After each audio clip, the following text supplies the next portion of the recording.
بوم بوم بوم يا اخوان.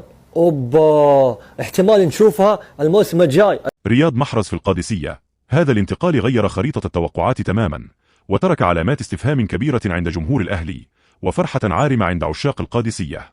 سنعرض لكم في هذا الفيديو ردود أفعال القادسيين عن قدوم رياض محرز، وشاركونا أنتم أيضا رأيكم في التعليقات. بوم بوم بوم يا اخوان.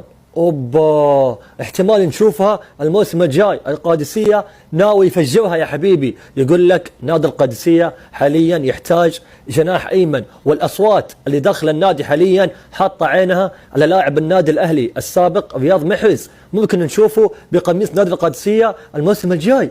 والله يا اخوان لو جاهم بتكون صفقة عالمية لهم بشكل مو طبيعي.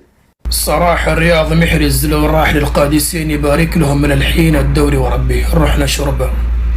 أما ذا الحين تعرفون ليش؟ لأن القادسية قوي وعندهم هجوم حريقة مع الرياض محرز. هيا استلم، خلاص راح الدوري لبنو قادس من الآن. دام يروح للقادسية ليه فرطوا فيه؟